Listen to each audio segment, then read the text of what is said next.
Okay, everybody, happy Thursday afternoon. Here in the land of the sun, in the valley of the sun, it's going to be 90 degrees.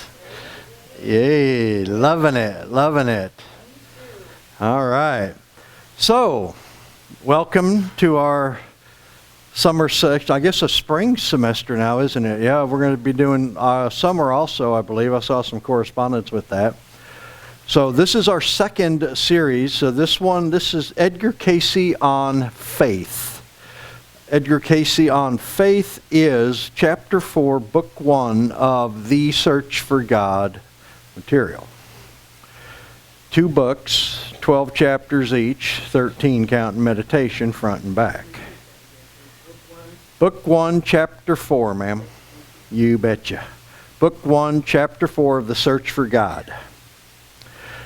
Edgar Cayce, for those who are unfamiliar with him, was born 1877 in Hopkinsville, Kentucky, and he had quite a gift that he didn't know about. He was, once upon a time when he was 1901, when he was 14, 15 years old, he was struggling mightily learning his spelling lessons. And his father was drilling him constantly, and it went on for 2 to 3 hours, and Edgar just wasn't making a whole lot of progress with respect to how to spell any of the words. Asked his father if he could take a little bit of a siesta here, so he took his book and put it on the back of his head and went to sleep for about 5 minutes.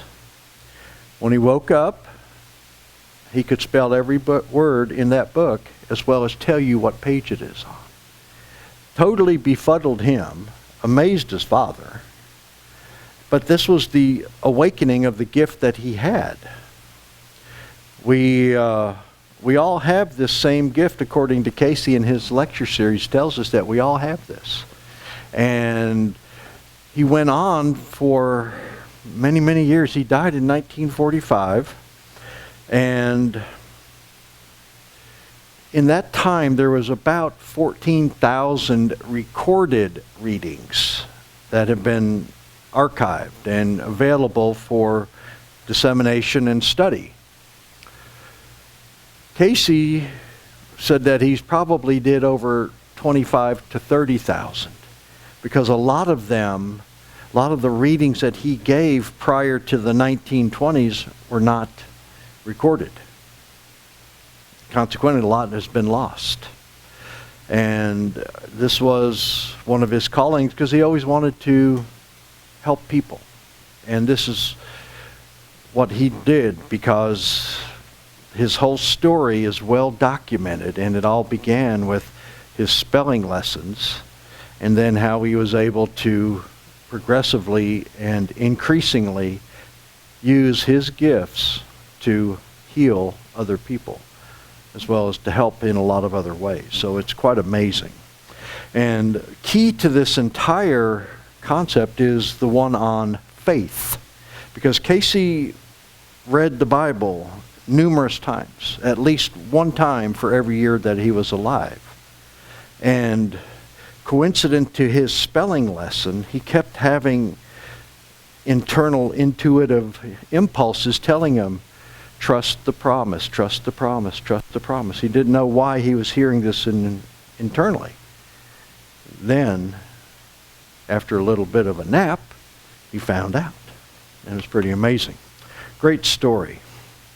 Now, what we're about to discuss today is my interpretation of his readings on faith. The readings that I used, the Search for God materials available to anybody. The ARE, the Arizona ARE, the Association for Research and Enlightenment, encourage you to make your own study, to find out what it is that resonates with you. A key precept that Cayce gave in his readings, in his subconscious states, his trance-like states, was that the readings are going to be meaningful differently to how each interprets what they hear, see, and experience. Consequently, we could read a certain reading and we'll come up with a variety of different answers. And it's not so much that the reading means this or that, but rather, what are you going to do with it? Because these things are keys to action to help solidify why we are here on this earth, which is to reestablish our relationship with God through using our fellow man.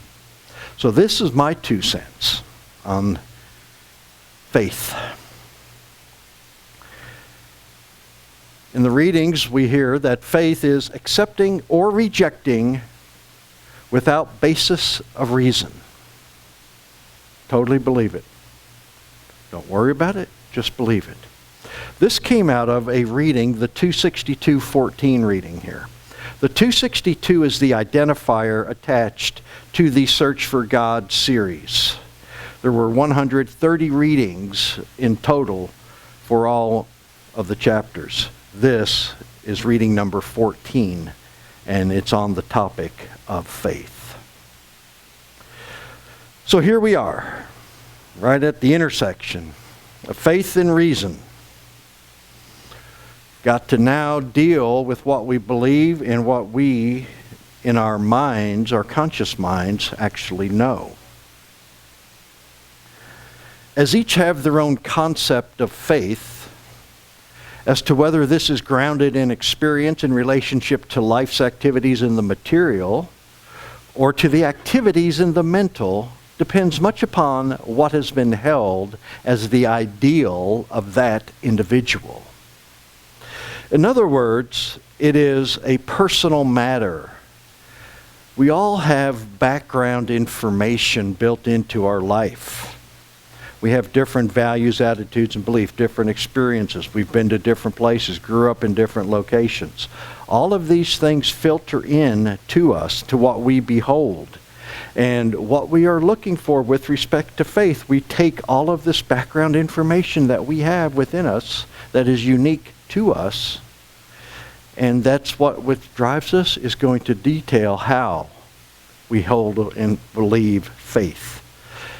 A lot of people have a material relationship in their minds that it's all about the pursuit of material riches. That could be an ideal for them. They're driven by the color of money, or they're driven about success. They're driven about certain aspects of their lives. That would be their personal ideal.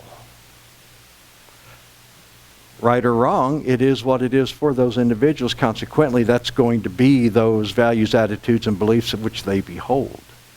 If there's a choice about bringing it into the spiritual matter, then that's well too, because that becomes a personal ideal. And a lot of these things that we have to deal with in our material lives is a lot of programming has gone into us, believe it or not. We've been taught how we're supposed to think and do. It's supposed to be about the I, me, my. Okay, we have to have the latest and greatest iPhone. We have to have this. We have to have that. But consequently, this is only on the material side of the ledger. How do we conduct ourselves, and what are our values, attitudes, and beliefs with respect to the spiritual side of the ledger is also equally important. Consequently, when we talk about faith, because of the various inputs that we have internally, it could be quite subjective. Oftentimes, faith is misconstrued as confidence. And when we talk about this with respect to faith and confidence, it's easily interchanged. But the very meanings are entirely different. Oftentimes, we want to have faith, and we should have it built upon our spiritual precepts and our spiritual ideals. Consequently, we need to be able to ground it, have it in our minds how it is that we want to conduct ourselves, and then from the mental, the thought, apply it in our material lives day by day. Okay. Now, one of the other things that's going to be important is that if we're not so certain about what is confidence and what is faith, then what we need to be able to do is learn to transform confidence into faith. Cayce tells us that in the beginning, then, as we would find, the analysis of self as to whether that is held is confidence or faith is the first question, as would naturally arise in the minds of each individual. Very important. Am I being faithful, or am I displaying confidence?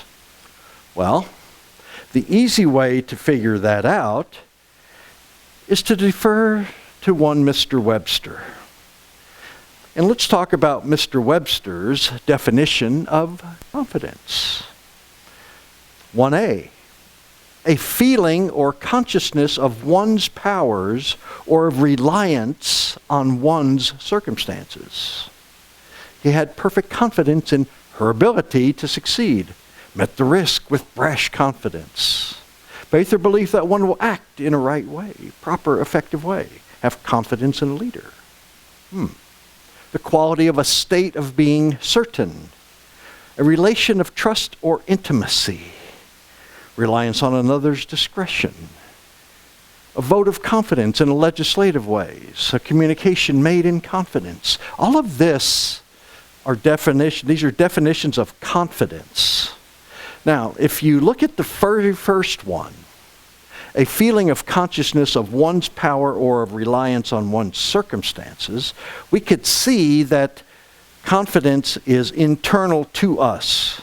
It is our egocentral selves that are emitting this degree of confidence. We see confidence a lot in the sports world. We know that the quarterback is confident that he can throw the football 50 yards. The receiver is confident that he catches it. The basketball player is good for sinking a three-point outside the range. The baseball player is good about pointing in left field and saying it's going there. This is internal confidence to themselves. No faith involved. They may have faith within themselves that they can do it, but what is it? It's more confidence of themselves.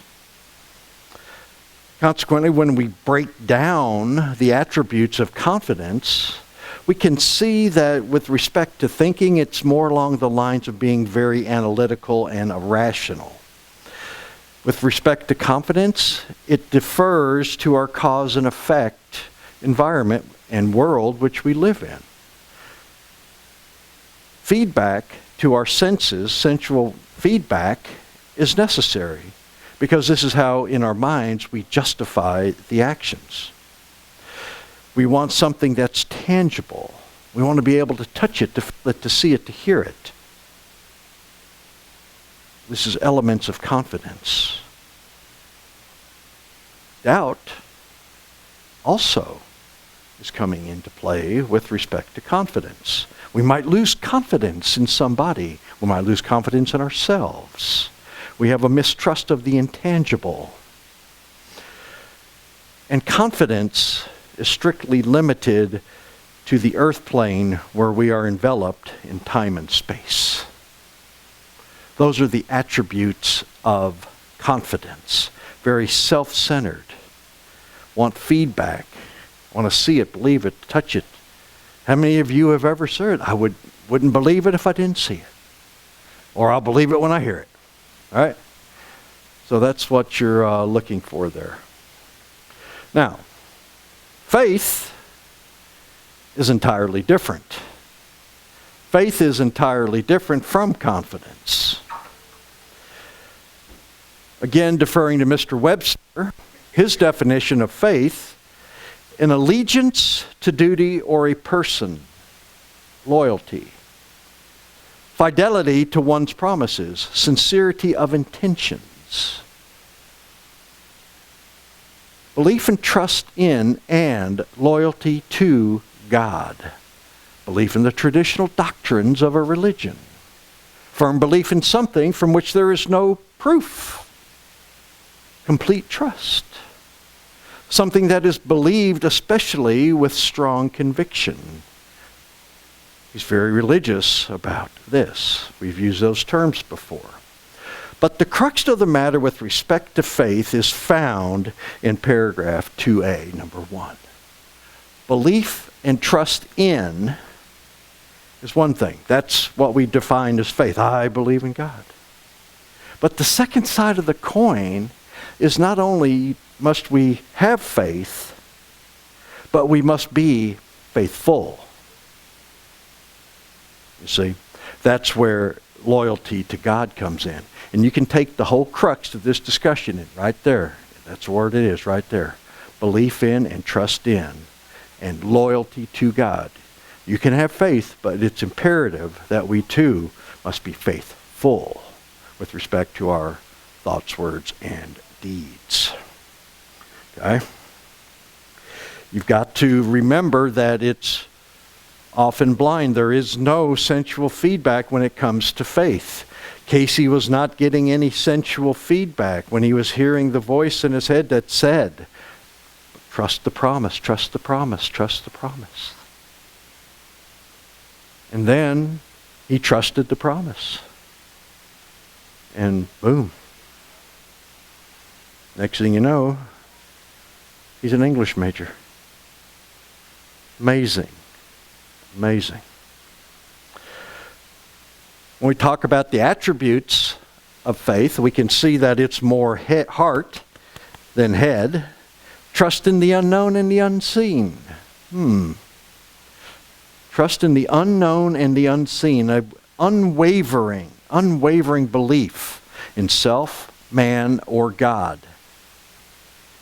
And what we do this is what predicates a lot of this is an intuitive connection to the unconscious mind. Last week we talked about having a conscious mind, an unconscious mind, and a superconscious mind, all wrapped into one sexy body standing before you here. We will see that slide again today.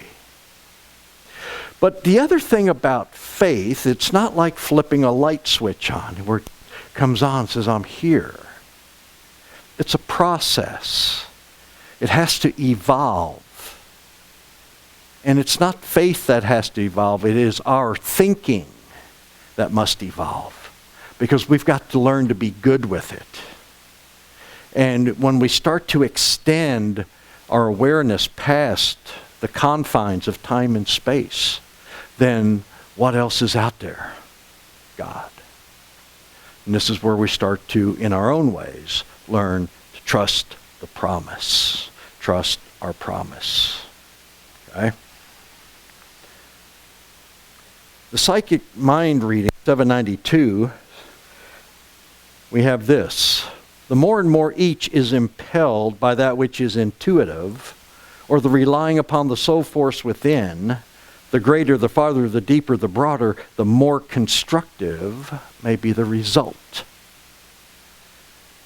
This is quite telling because as human beings we have been programmed to rely on our feedback mechanism of our senses.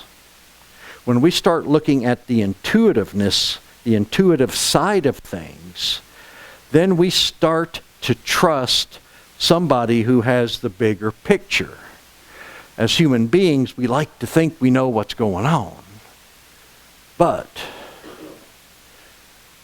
in 262.93 in the Glory series, Cayce tells us that we are not as smart as we think we are. All right? We are just not as smart as we think we are. That's because we are not tapping into our intuitive selves. When we tap into our intuitive selves, then what we are starting to do is we're starting to make that connection to the Almighty and establish a bi-directional line of communication. We're able to start listening, paying attention. And we start doing this, we start trusting. And when we start trusting, things start to go better.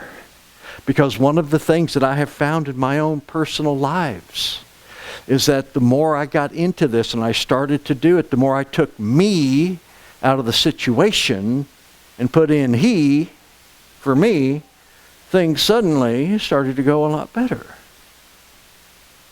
Amazing. As humans, we like to shoulder the whole burden on ourselves. But I can tell you firsthand, it's a lot easier when somebody else is driving the ship. I can tell you that from having proven it to myself. We could state that faith is the bridge between where I am and the place God is taking me. Yeah. Faith is the bridge between where I am and the place God is taking me. Now, very interesting about this, it forces us to develop trust. Because right now we know where we are. We have central input of where we are. We can see, we can know. But when we hand over the reins to God, we don't know where we're going. We don't know where we're going and where we're going to end up. And it might be scary. It might be scary to the conscious mind. But a major component of using faith is that you've got to become trusting in God and then in the conscious mind become psychologically okay with it. Because you ain't driving the ship. You know, remember the 70s? We had the old bumper sticker that says, God is my co-pilot. Hell with that. He's driving, buddy. I don't need to be doing this. He's driving. I've learned that the hard way. You know? But that's just the thing. You've got to learn to develop the trust. And this is a process. This takes time. We're not going to flip the light switch on and miraculously have faith. We've got to work towards it. We've got to want to do that. Okay? You know, and the other thing, again, out of the Search for God book, faith is a bridge that spans the gulf from the seen to the unseen. You know, when I was doing this, I got to thinking and I reflected back upon my 2 years that I spent in the state of Hawaii when I was in the military. And I was in Pearl Harbor, obviously, and stayed there. And in case you're curious, Hawaii is about 110 miles around. Found that out every Sunday. We drove around the island, because that's about all you can do. You can't really go somewhere. Kind of landlocked there in a little way. Got stuck out there. But it is also like a tunnel. Faith is also like a tunnel. When you're in the tunnel, it's kind of dark, and your inputs are restricted by the walls around you and above you. And on the island of Oahu, cutting across from the Honolulu side over to Kaneohe side, is what's called the Liki Liki Highway. And it's a tunnel, and it's like, I don't know, 2-3 mile tunnel. And I remember this because I was mainly under the influence at this time. But we were going through there. And when you come out of the tunnel, you're in this closed area, dark, and when you hit the end of the tunnel and you came out, boom! The entire Pacific Ocean was sitting right there. That's all you saw was water. It was like, whoa! You know, and it was an amazing thing because we went from a very confined space to wide open. And this is the transition that happens when we take ourselves from our conscious minds and tap into the power of our unconscious mind, because everything just opens. The lights come on and somebody is home. And it's just a wonderful feeling. And it was a great expenditure. I loved to do it. Just driving through there, because when you come out, just a vast ocean right there in front of you. That's all you saw was just blue water. Blue sky, blue water. And then you got to pay attention to what you're doing because you're driving. But it was just an awesome experience. And if you ever get over to Oahu, I suggest you do it. So needless to say that we've got to learn to grow our faith. We've got to learn to trust the unseen, the unknown. And Science, on the other hand, is they want proof. They always got to have proof, proof, proof. Okay? If you can't have proof, then we don't want to do it. You know, think about how science deals with things such as the Big Bang Theory. Okay, something went bang. Well, what went bang and where did it come from? Well, we don't know that yet. But it went bang and we're here. Okay. That was interesting. And something else that I learned, actually I just read the article last night, and it was quite impressive because science is now saying that of all of the different universes that are out there, okay, we've got our universe, the Milky Way and whatnot, there's a bunch of them out there. One of the things that they have now scientifically proven, which means they got to be good with it, is that it takes 1 billion years for each and every universe that's out there to go one rotation. And they do it in sync with each other. Pure coincidence, I'm sure. I mean, it had to be something from the bang, you know. But you think about this. I mean, there's a multitude of universes out there, and they are all going around in circles in sync, where it takes from start to finish 1 billion years. Coincidence? I don't think so. I don't think so. And when we're starting to see with this is now the concept of the mind being the builder and the power of prayer is starting to get some traction out there. Because think about what we were told. Back in, 1,000 years ago or so, let's say, what was the earth? Earth was flat as that table, right? We lived in a flat earth. That's all there was. Well, that changed. It took a while for them to get their minds wrapped around it, but it was proven that the earth is in fact round, not flat. So, what is it can we also say about the mind that we don't know or do not accept right now that we will come to fruition in the future? And what about prayer? How does that work?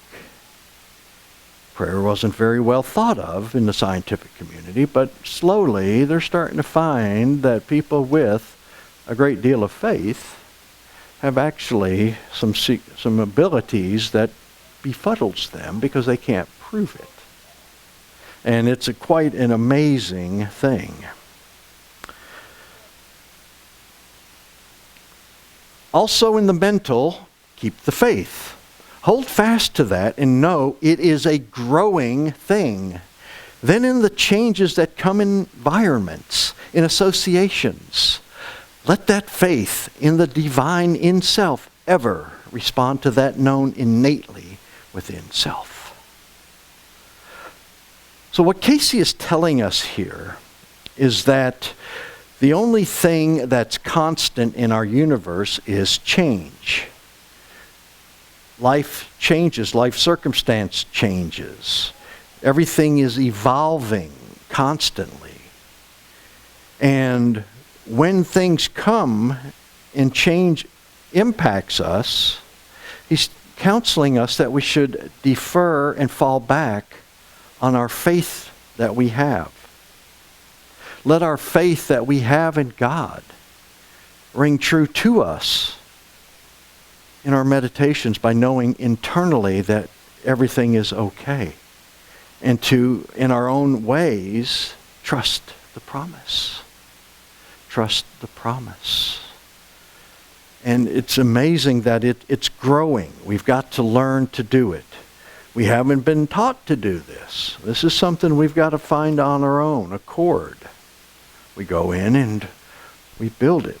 We take baby steps and trial and error. And what you'll find is you're going to find the feedback mechanism coming. And then you're going to have your own personal aha moments. This works. And you're going to like it because there's no pain involved in it. other than the subjugation of your own egos. Okay? Now, with that said, this is not easy. It is not easy because the egocentric self is in charge. He is not ready to get rid of the reins.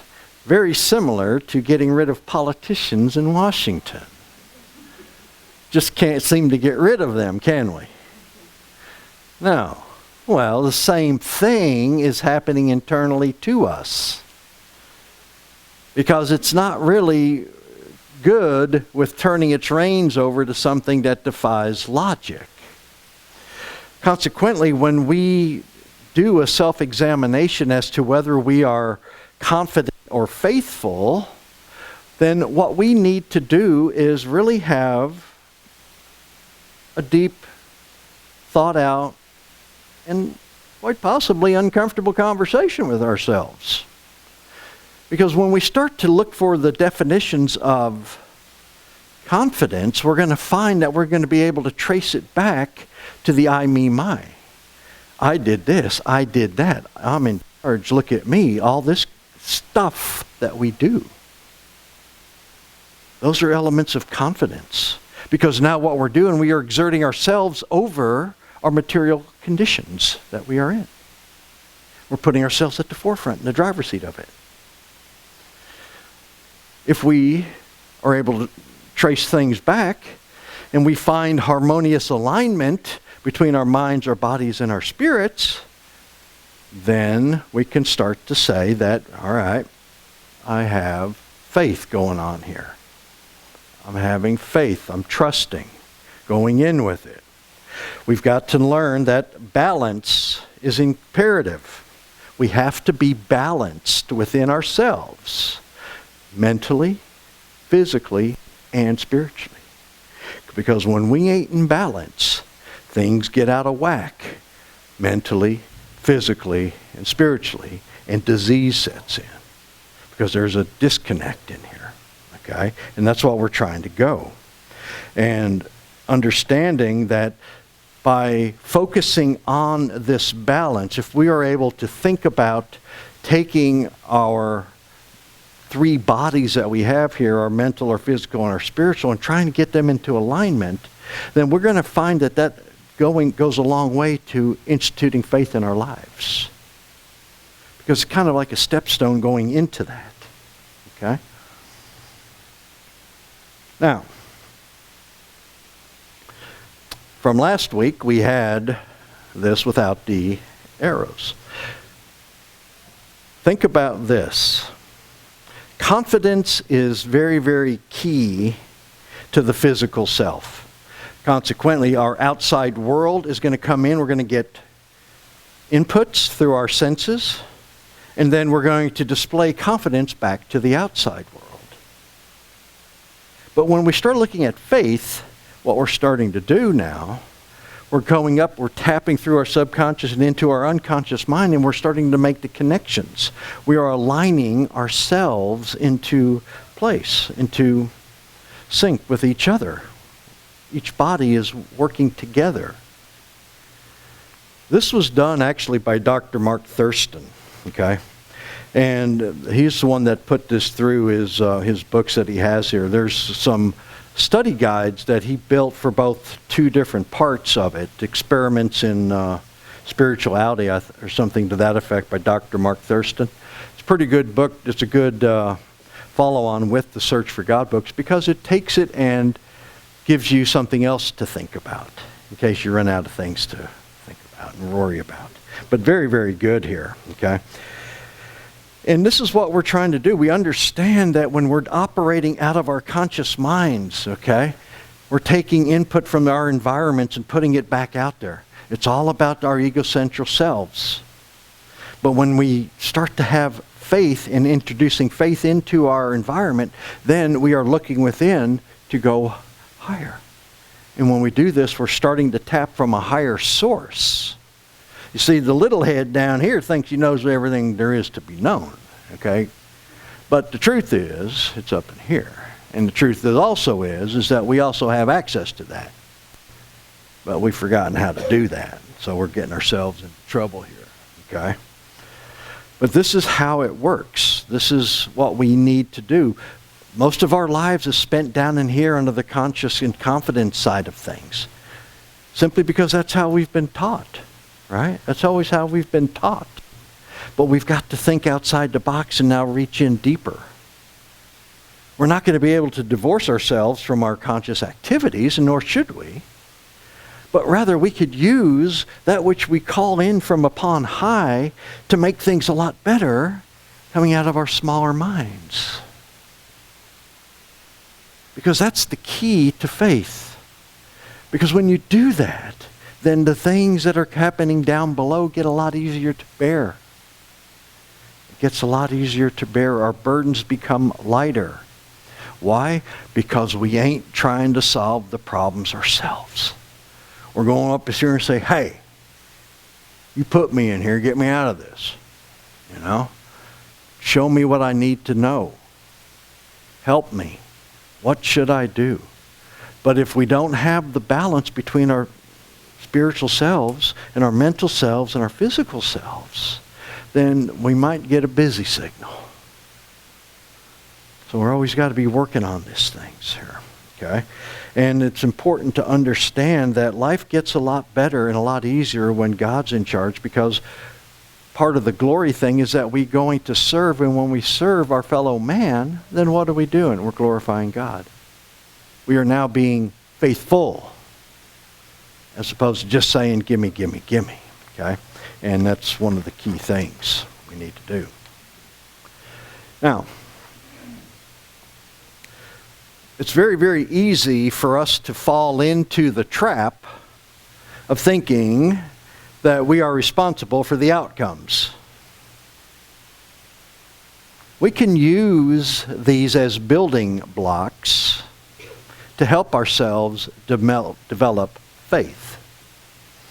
And part of this is understanding that it's not about me or ourselves independently. It's not about me. And when you do it in concert with God, then what starts to happen is you start to transition and understand that this material world we're in is not the end all. This is not the end all. This is just a little blip in the road somewhere. Right? Because remember, eternity goes both ways, and we don't know where we're at this moment. But we're here. But in our material worlds, there's nothing but a shadow of the spiritual. I mean, this is kind of what you're seeing. And the successes that we feel that we achieve in and of ourselves in our worlds are actually opportunities for us to give credit where credit is due. And that's to the man upstairs.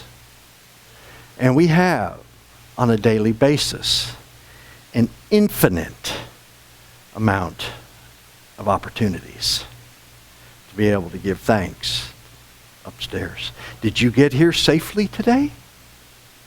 Was that through your skillful driving skills, or? All right. Did you wake up on the right side of the grass this morning? Was that due to your healthy lifestyle? You see, all of these little things that we personally take credit for are not really our own doing. They come from upon high. And part of the awareness transition is learning and accepting that we just think we're in charge. Kind of like my dogs. They just think they're in charge. You know? And they get away with a lot. They have staff. All right? They have staff. But think about this. Everything that we do, that we take for granted, every little thing that it just may be what we call just a routine, run-of-the-mill type of thing.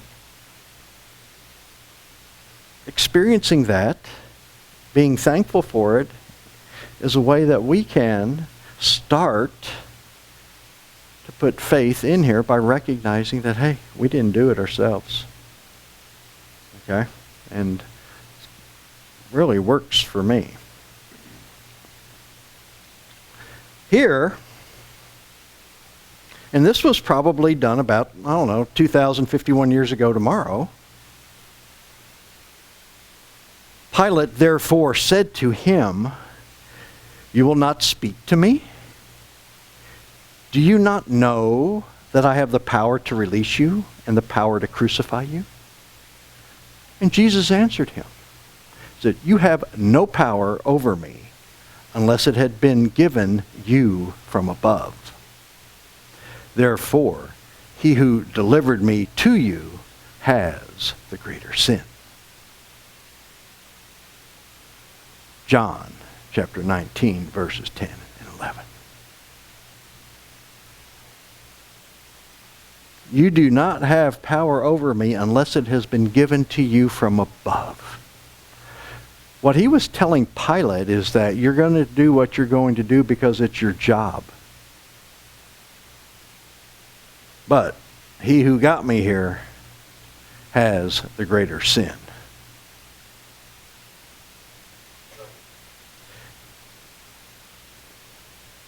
One of the things that we really don't know, and this is very, very telling, and Cayce underscores this in the various readings, is that when you look around your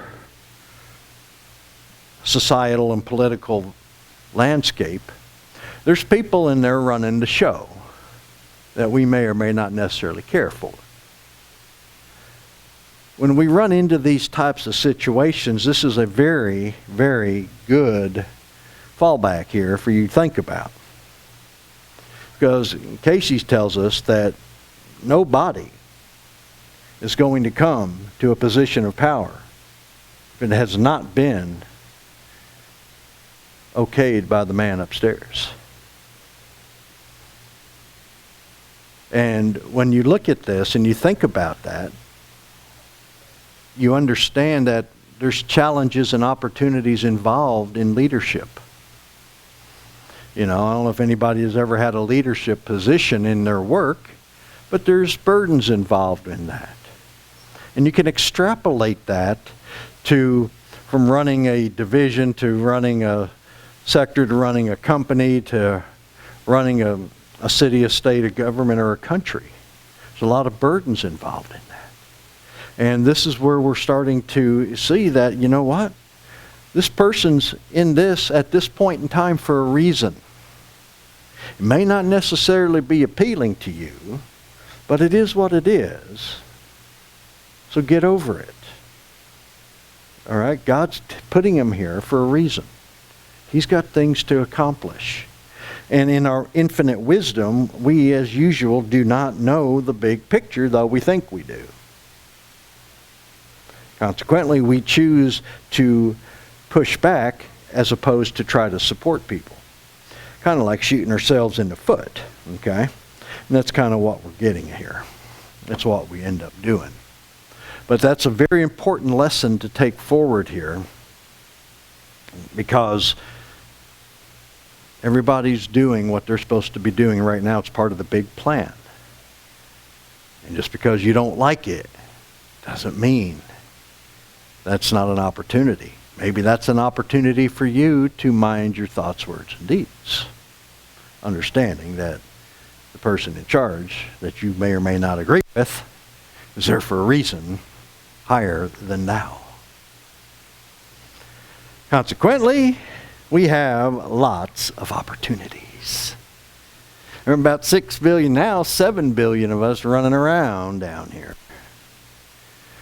Each and every one of us is here for a very specific reason. We each are here to reestablish our relationship with God. Not everybody understands that. Consequently, their mindset and their approach to living life may differ from what you would choose. You may not agree with what they're doing, the way they choose to do it.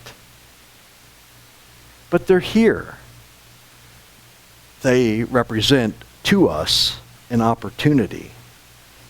And they, with them, is an opportunity for us to perform, to be faithful, and in the interim, try to transform ourselves.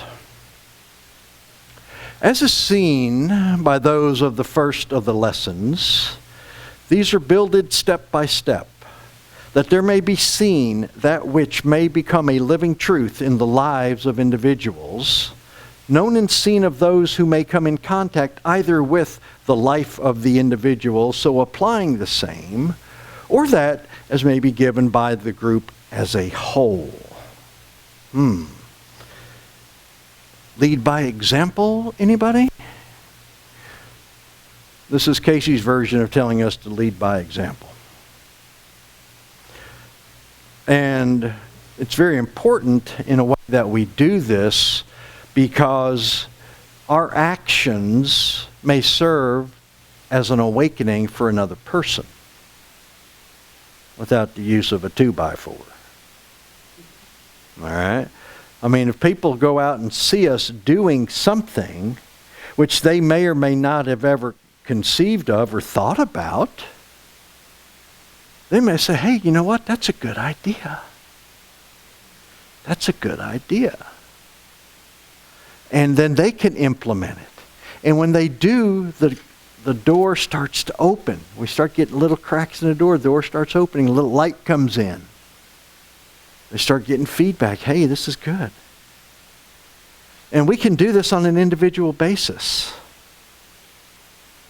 if we choose to.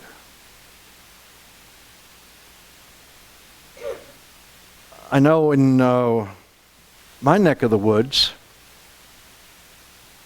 I'm seeing more and more folks on the street corners with cardboard signs asking for assistance of some way or another. I don't know if your experience is that the same here or not. But as a suggestion, and what we learned last week, we are our brother's keepers. So how do you deal with this? What can you do to do it? I mean, people are saying, well, they want money, and then they're just going to go buy drugs or alcohol. Well, that's being judgmental, because you have no idea what you're going to do with that money. You have no idea. But one thing I do know, pretty hot standing out there under the sun. And you know what? That maybe they need a drink of water. So I carry around a cooler of water bottles in my car, and if I see them out there, I'll hand them out to them. Because they're trying to get there, and by God, they're there for a reason. Maybe we try to help them that way, because it can be appreciated. Nothing says you have to give them what they want, but you can support them. It's just another way of doing it. We can do it individually, we can do it as a whole. All these things. Same thing about when you go down to, people like to go to the homeless shelters primarily on Christmas and Thanksgiving. Though hunger does not take a vacation, I may add. But when you go down there, people like say, well, I'm going to go help feed the homeless. Yeah, maybe you are, maybe you ain't. That may be your intent, and that's fine, because the intent is true. But what you're actually doing, you're helping the other people who are helping, because it now becomes a collective group effort. Because if you've ever done it, it is one hell of an operation, folks. I'll tell you. When you got 500 people to feed in 1 hour and they're coming through the door, there's people to feed, there's to pick up, plates to clean, more food to get. And I guarantee you, it's work. So when you go down there, you may think that you're helping the homeless, and certainly you are. But if you stop back and think about it, now you're working as a group, as a whole, to take care of the folks who need some help. Pretty wonderful thing, the way we can frame these things upstairs. We are all on different levels of spiritual development. We all have different values, attitudes, and beliefs. Consequently, we have different points of view, different opinions. Intellectually, we know we are different, but our emotions resist. Reasoning doesn't always equate to patience. We all come from the same source. Consequently, the way a person may be physically configured, with hair, with skin, with clothing, may differ from what we are accustomed to. And maybe they think about things a little bit differently because, you know what? Their backgrounds are different than ours. They're going to get a different point of view. Doesn't mean that they're wrong. Doesn't mean that we're wrong. But this is what we're seeing. Everybody says, oh, we're different. We are different. But internally we all know that we're the same. We know that we're all human beings. We're all down here. We're all interconnected somehow. And by and large, most of us have families.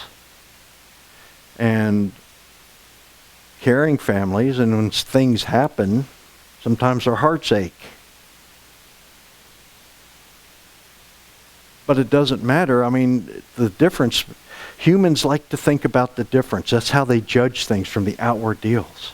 And we're always looking at it, so, well, his skin's this color, my skin's this color. This person's this, he's tall, he's small, he's short, he's fat, he's this, he's that, he's that. We're always making these comparisons upstairs. And that's human nature. That's how the little pea brain works. But the one common denominator is that, we're all going through here. We're all trying to reestablish our relationship. Maybe they don't know it yet.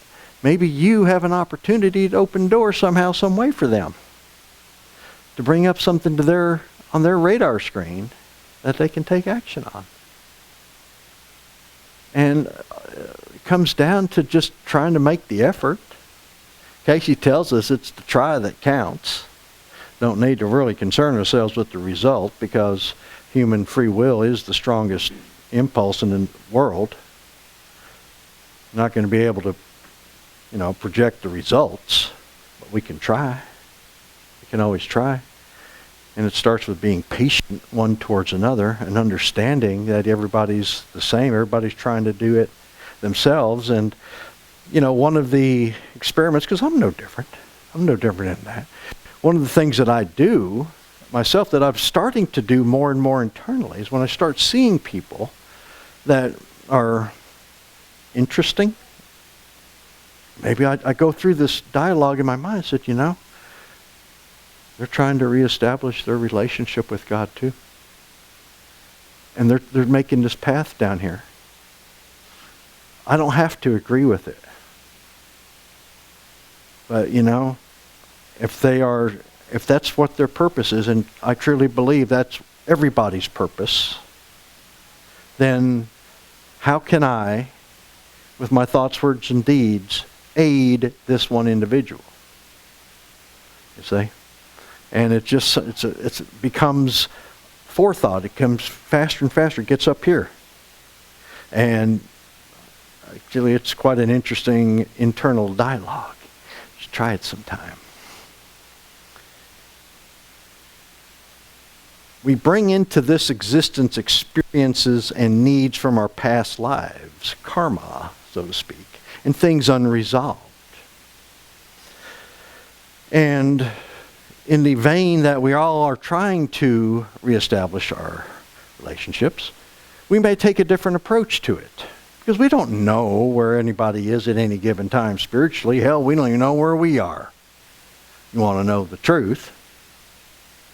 We just know we're on the path somewhere, and hopefully we're getting up there to the top. We don't know. But understanding that when people cross paths, there's a high degree of likelihood, according to Cayce, that we've met before. Not necessarily in these forms, but somewhere in the past, while we were driving around in other cars, we've crossed paths. We've had interaction. We've had relationships. Cayce says we travel in soul groups. Consequently, we may see mothers and daughters interchange. A father and a daughter in this lifetime may have been husband and wife in a previous. Or they may have been brother and sister. You don't know. You just don't know. But they're there for a reason, and there's things that are always going on. They're there to support you and to help you. And they may be a PETA, which starts with pain, but it's also an opportunity. You see? And they're here to help us. You've had these relationships with these folks before. Some things are unresolved. Some things are still going down the right way. Okay? But again, how we choose to individually approach reestablishing and rekindling our relationship with God is totally up to us independently. And some of us may not know that's what they're here to do. Quite possible. Cayce tells us that for that as experience in the various spheres of activity is as the background and the staying forces, that through faith, through the promise, all things are brought to remembrance in thy spiritual activities. We can, in fact, tap into our own personal, what Cayce refers to as the Akashic records, the books of life for each that we each have. But we have to be attuned before we can really get the book open. And it's inside that book is where we find all of the answers. And what's in that book is what he's referring to here as the staying powers. These are the tendencies that are going to start coming back and forth, going through. And that we can, in fact, in our spiritual activity, remember these things. We can identify why, these people are here, what we used to do with them. That's what Cayce did. He was of such a level that he could go in and read other people's books. And he tells us that we all can do that too. We can. We have the ability to do that. It's just a matter of orientating ourselves to do this. And to practice. That's the key thing, is to be able to practice these things. So here we are. We're on the road somewhere. Right? Don't know where. We're hopefully running in the right direction. Don't know if we're high, don't know if we're low. Okay? But here's the thing. You can go up and you can go down. Cayce's readings are full of that, where people did well. Their soul evolved positively. And then there's other times that they lost. They retarded a little bit with their development because of the choices they made. But we're all on here, like a big high school, right? We got freshmen, we got sophomores, we got juniors, we got seniors, we got coaches, we got teachers, we got mentors, and we got the principal with the wooden paddle. Right? They're all up there somewhere. We're all on this together. This is where we're all going. Okay? Now, let me, just about there. Yeah, here we go.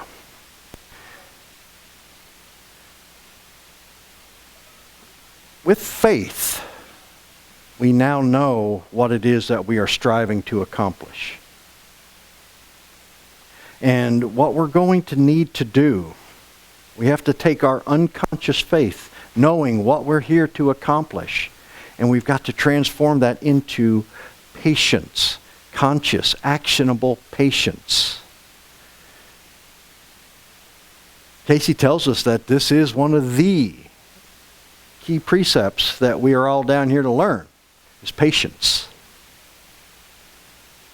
Right? We can't just, granted we want to go out and strangle some people sometimes, but we got to be patient with them.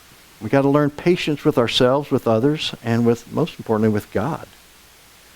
And this helps us to temper our ego by learning to overlook the actor and just, if you're going to criticize the act. Well, that wasn't a good act. But the actor was trying to accomplish something. And granted, there's 7 billion that's running around here. And there's bound to be a few bad apples running around in there somewhere. Big barrel, right? So we can't judge the entire mankind by those few. Rather, we just look upon what we can and judge them individually. Okay? Having faith in others, in essence, in God we trust, all others will pay cash. Kind of how we look at things around here, but it is what it is. Other people are very, very important to us. We need to learn to have faith in our fellow man. In the Search for God, page 51 of the book 1, let us have more faith in our fellow man. We may not agree with him, but who knows whether he is not more in line with the divine plan than if he were following our lead. You know, we always like to think that we're the head chicken around here, you see. And people need to get the pecking order with us up front. May not always be the case. And it's very important to recognize that we could be quite wrong. And oftentimes when we start saying it's my way or the highway, we're being self-righteous and judgmental. And you never know if what's going to happen here. Granted, there's a lot of influences out here, both positive and negative. Cayce tells us that in the beginning, Adolf Hitler had honorable intentions. But he was surrounded by people who swayed his judgment and were able to influence his decision-making processes. And that didn't end up well. In 1918-ish, 18, 19, 20-ish, we had an opportunity with Woodrow Wilson to join the League of Nations. Cayce said this would have been a very good thing for humankind. But again, Woodrow Wilson didn't go with it because he was influenced by outside surroundings. So, you know, we've got to learn to make our own decisions, and we may not always be right. But we've got to understand that other people have just as much right to we do to their opinions. Critically thinking, we should always maintain open ears. This is pretty much the cornerstone. If I was to come up with a saying that solidified all of the Cayce readings, I would choose this one. Respect others, help others, love others. These are the keys that unlock our soul. And these are the same things that Cayce talks about. Be kind to your fellow man. Love others. Help them. We get to our points in heaven by helping others. But we are also being helped ourselves. So we're going to be, somebody's pulling us up as we are pulling other people up. Very nice little saying right here. Question was posed to him. How can I make my faith more active and worthwhile in the lives of others? By exemplifying it in self. For we individuals are as reflections to others of that we worship in our own selves. Let your light so shine that others, seeing their light, may glorify God. Now, we are all mirrors of one another. Have you ever come across a situation where somebody just literally irks you to no end? There's something about that individual that just crawls right up under your skin, right? There's something that they do that just gets your goat every time. Well, what we're being told from Cayce is that you have some of that in you as well. The reason you don't like it is because it's a reflection of you. And so we got to think about these things and to say, okay, how do I want to be seen? How do others going to see me? And then based on how we feel ourselves, and if we believe it, then we live it. And if we live it, then somebody's going to see it. Okay?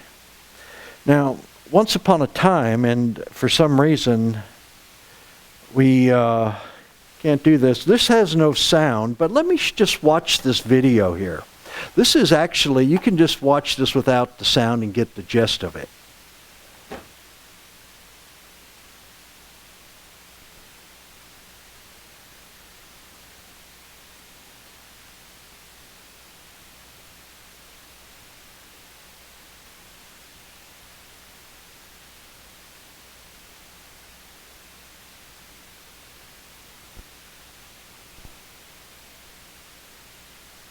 This was a Liberty Mutual commercial. And, you know, I'm not a big fan of Madison Avenue because I think they live in an alternate universe. But this one was particularly good because what it was, it talks about what we just learned. Here, somebody does something, somebody else sees it. It serves as impetus for them to think about, hey, how can I help somebody else? It's kind of like the domino effect. And it was pretty good. I really like this. And this is what that last reading was saying, is that we exemplify it in selves. Let somebody see how we are living it, and it serves as a spark to them. I mean, we're not looking for feedback, and all we can do is be ourselves. But when we're true to ourselves and true to our fellow man and true to God, then it's going to become contagious because somebody will see it and they're going to start acting like it. Add unto thy faith works that showeth forth those attributes that are expressions of his Spirit in the world. So shall it, the faith, become the evidence of things not seen, and his grace, his mercies will abide with you whithersoever thou goest.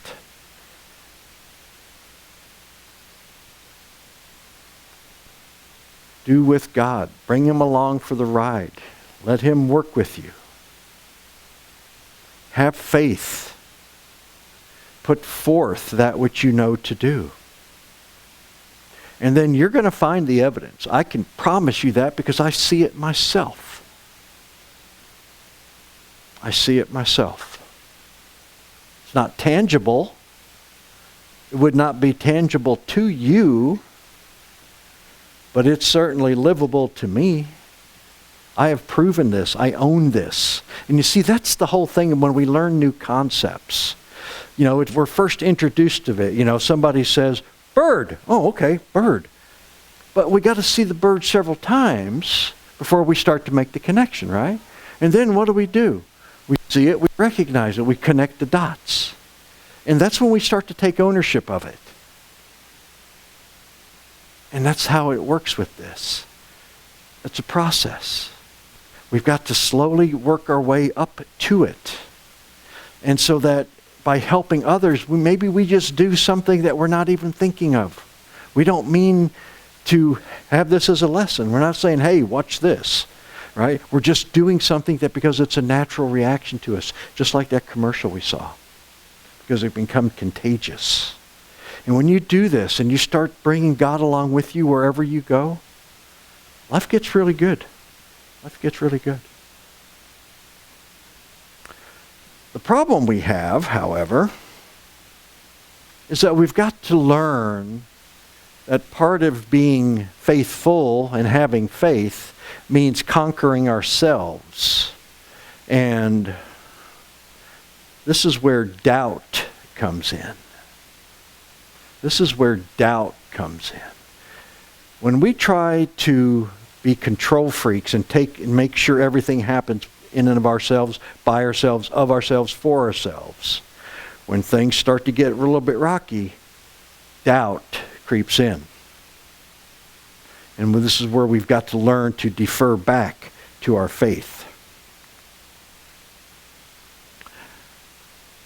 262:14. Most say they believe, and yet begin at once to explain as to how this means in the mental rather than in the material source. Saying one thing and doing another. I believe. Right? I'm going to go to church on Sunday. Right? What are you going to do the rest of the week? I'm going to cheat on my taxes, cheat on my wife, and tie one on. You say, but I believe. But you're not doing anything about it. And that's what we do. We like to become part-timers. We're always justifying these things. And often what we say and what we act is contradictory.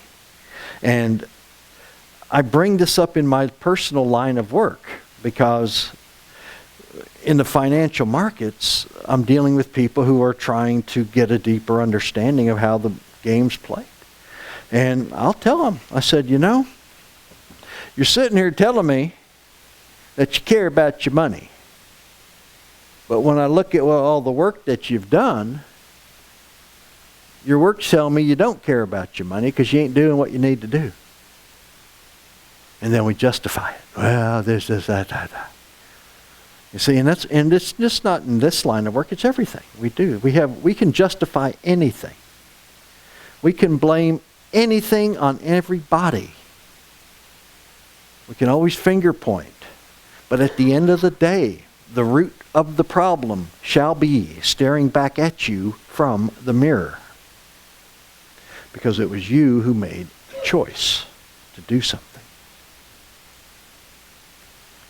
Hence, we find faith not of the senses, else it becomes confidence in the personalities of the experiences of the senses within themselves or others. Then, when troubles and doubts arise, they immediately begin to sink, even as Peter in the presence of life with a capital L itself. When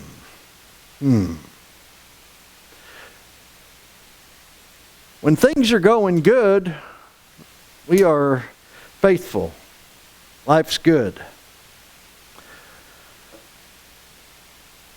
But what goes up will come down. The only constant is change. The question then becomes, when the road gets rocky, how are you going to act now? Are you still going to be faithful? Or are you going into finger pointing mode? See, that's what we do. And this is where we are tested. We've got to prove that we have faith. We've got to prove that we have the faith. And how do we prove that? Well, we understand that the faith will see us through in thick or thin. We just got to convince ourselves to believe the promise, as Cayce was told, because it'll be there. Matthew 14:31. Instantly, Jesus reached out his hand and grabbed him. That'd be Peter. You don't have much faith, Jesus said. Why did you doubt me? He was walking on water. And then what happened? The conscious mind kicked in and said, you can't do that. Dropped like a rock, right? And you see, this is what Peter was doing. He was initially started out on the higher levels of thought. But then when the little head took over, then he went down like a rock. Jesus plucked him out. Now, Peter had some serious lessons with his short time that he spent with Jesus.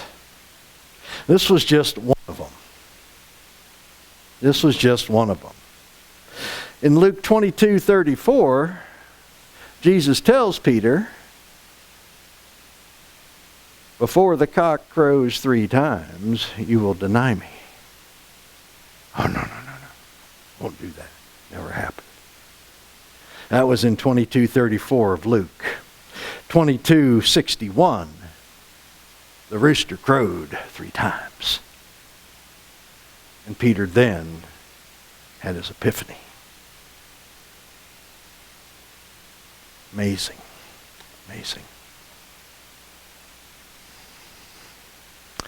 Then, creating that doubt for self, applying to self, brings about that as is the opposite of faith.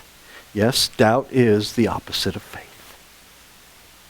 When we allow material circumstances to enter into our conscious, thoughtful processes, they tend to override the small voice within and our unconscious mind activities. Doubt is easy. It's very amplified within the conscious mind. Consequently, we've always got to be on guard for this. We've got to understand that, okay, this is happening, all right. Do I need to be doubtful? Or is there a lesson here? How can I take a negative, what I perceive to be a negative situation, and transform it into a positive event? Oftentimes we choose not to think down those roads because it's easier to wallow in the self-pity and get caught up in the problem itself. Human nature. But again, this is what we need to do. Overcome ourselves. And the only way we can overcome ourselves is by bringing it to our awareness. By understanding it, hey, this is how we are. This is what's going to happen. So that when it does happen, you can now take corrective mental action and not let it get to you. So, as is seen in individuals, as would say, yes, I believe, but meaning there is that doubt. Perhaps but is the biggest word in the dictionary. But, I believe, but. Yes, but what? Now tell me why you don't believe. And that's what we're doing. It's an incredibly powerful word because we use it a lot in our day-to-day activities. Because we don't really pay attention to how we speak and nor the words that we use. Words will influence our views. A couple of key words here in addition to but. But and have to infer, imply negativity and limitation. The words and won't to infers choice and other possibilities. So, if I was to tell you that I want to go to the movies, but I have to work. Am I going to the movies? Did I just tell you I'm going to the movie, or did I tell you I am not going to the movies? Right? I'm not going to the movies because, but I have to work, tells us that even though I want to do this, I can't do it. If, however, I was to say, I have to go to work and I want to watch and go to the movies, I just opened up the door for both situations, didn't I? I'm going to want to, and I have to go to work, and I want to go to the movies. Okay, so how can I make that happen? We start creating in our minds win-win situations and scenarios. And it starts by using the correct words. Now, sadly, Americans, myself included, are very poor grammar specialists. I write much better than I speak. Trust me. And when we use certain words, we believe in ourselves that they mean or conveying certain meanings to others that may or may not be the case. And one of the things that I've also learned is that it's important to use words because words actually matter. Not only in your conveyance of message to another person, but yourself. Yourself. Because you actually are hearing it and you're putting in little thoughts within yourselves, okay? And when it comes down to the matters here, maybe when we start to frame situations, maybe we choose to defer in going away from a situation where it's either or, but both and more. Why can't we do that? Why do we have to why does it have to be this or that?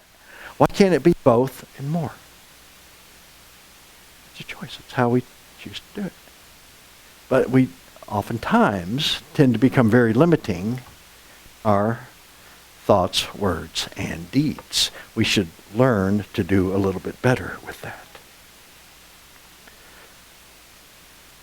A nice little poem here for you. I don't know who wrote it.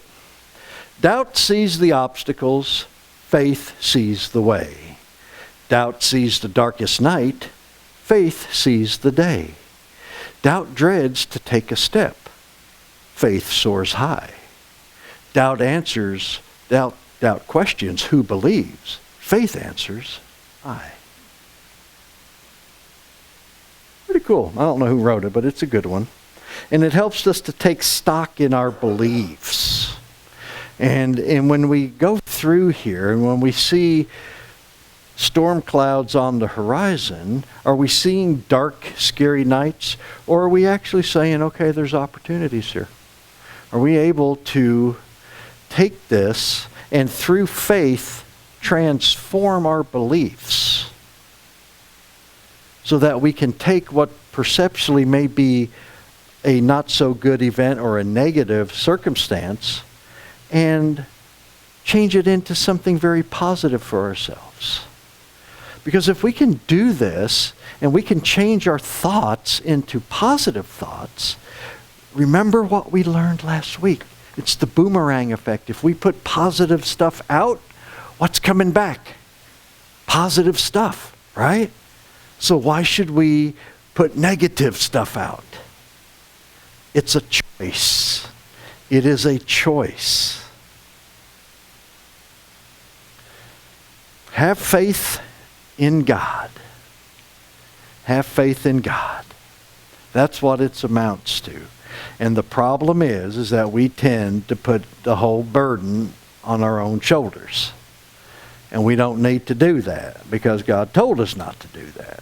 But we, again, being thick-headed as we are, choose to do otherwise. For has been said, ye with faith, as much as a mustard seed, may say unto the mountain, be thou removed and cast into the sea. That's in the Bible. If you have faith, you can do that. And if you're curious what a mustard seed is, it's one of them little puppies right there. That's a boatload of mustard seeds. And what the reading's saying, all you need is this little puppy right there. And you can move mountains. You can move mountains. You can do it. Cayce's entire life, basically, was a study in faith. And one story that stuck with me, and There Is a River, the book of his biography, was that there was a time where the Cayces were just flat broke. I think they spent more time there than they did any other way, quite honestly. And it happened to be on this day that the rent was due, and they didn't have the money to pay the rent. Now, Gertrude was quite concerned. Gertrude, being Edgar's wife, was quite concerned about this. And she addressed the situation with Edgar.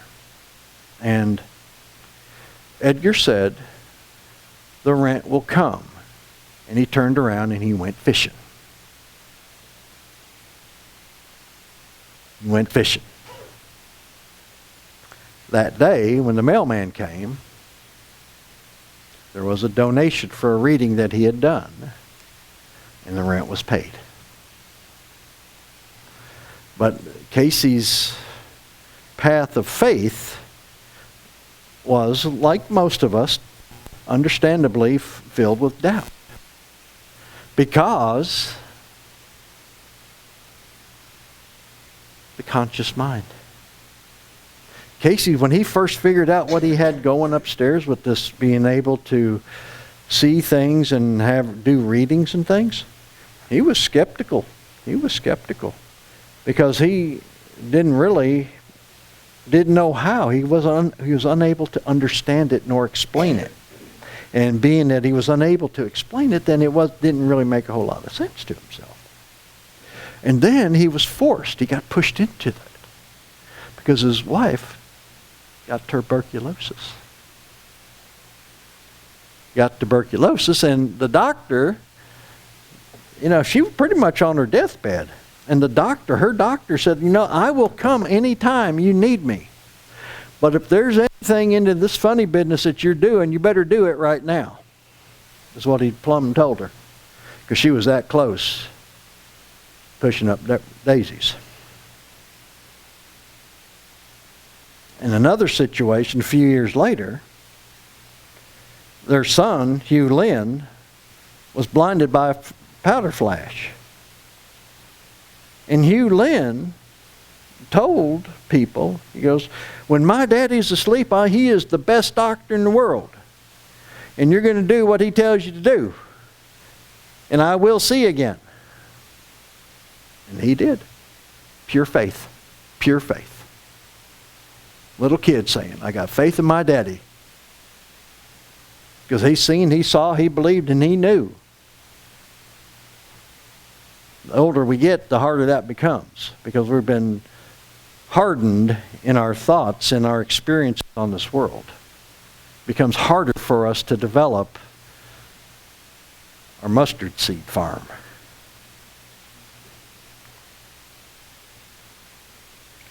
Please give some information as to how we come to have faith. In man, that as of will, and the soul, with that as is the attribute to keep those forces in a line with that takes of the source of its emanation.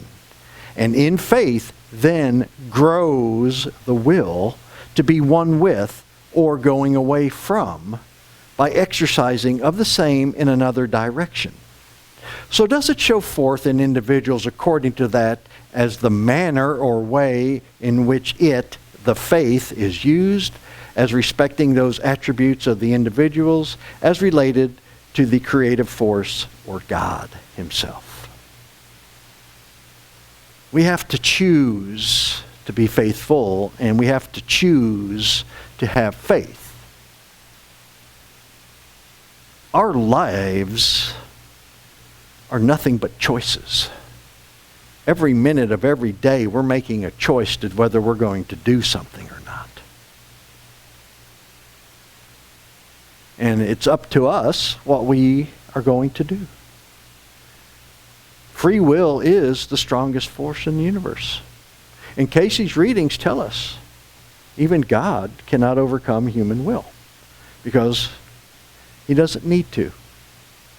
He's got universal laws to take care of that for us. If you want to put forth your human will to do something, and it's not in the best interest and it's not done with love, go and reap what you sow.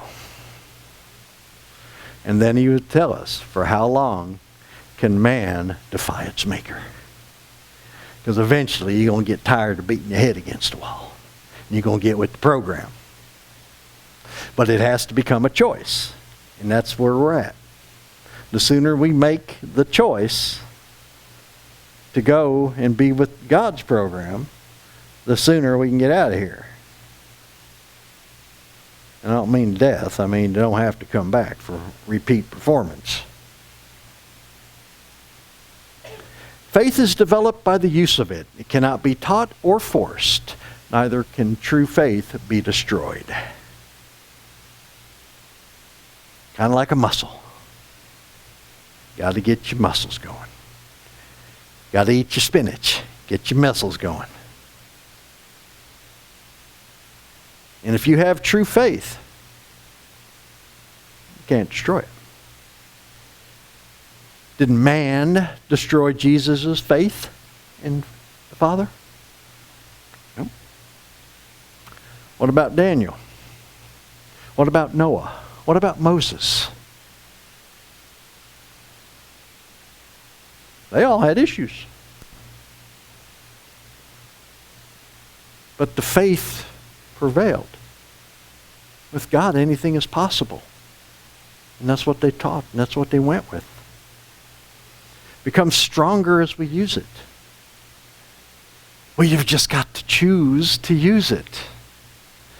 And I will tell you, it's easier not to. Much easier to sit around on the couch, play with your toes, and eat potato chips than it is to go out and get yourself right with God. Been there and know that. As has been promised, my grace is sufficient. And take no thought of what ye shall say in the hour of trial or test, for it will be given thee that as is necessary for the renewing of that spirit that makes for the understanding of his spirit beareth witness with thy spirit.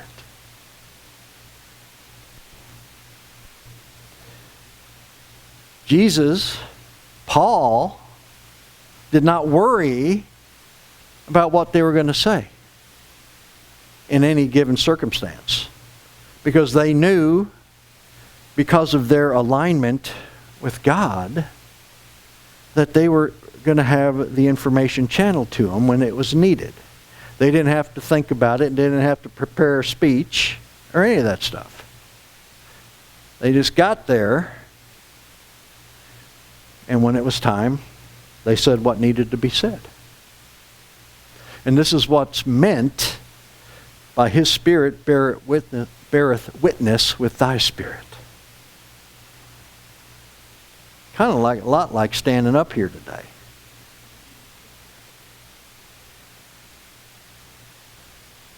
You know, a hell of a lot easier when somebody else is doing the lifting, I tell you. You know, I'm just a mouthpiece. You know, opening things come out. I'm telling you, I believe this. We must show by our actions in our daily lives that we believe, that we have faith, and that we know as we use what we have, more will be given. And that's how it works, because you're going to be given stuff. It's like Play-Doh. Remember Play-Doh? Pull out the Play-Doh from the can, you're going to make stuff, right?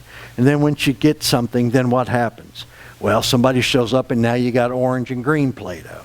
Now you're going to make something else because you're going to start mixing them together, right? Yeah. And that's how it is. When we take the gifts that we have been given and we intentfully, willfully apply them with loving intent, we start to do it, we get feedback to our internal selves intrinsically, then we're going to have new situations where more is going to be given to us. And then we get to apply it again. You know, we're not standing under the dump truck of life and having it dumped on us. It's just coming in bits and pieces so that we can take it, we can process it, we can apply it. We can own it. And then once we own it, and then we own that concept, then we can take the next step forward. And then more will be given. Very, very powerful. He has promised, I am with thee always, even unto the end of the world. I will not leave thee comfortless, but will come to thee, and he that takes my cross shall not bear it alone.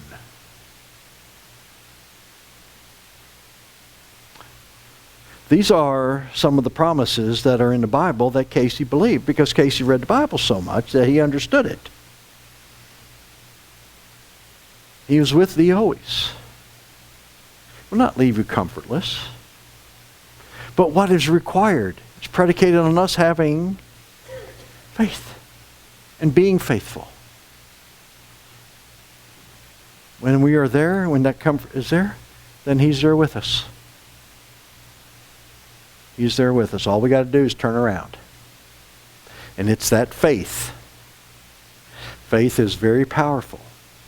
And if we have it, it will always be there if we truly believe it. Because faith is like Wi-Fi.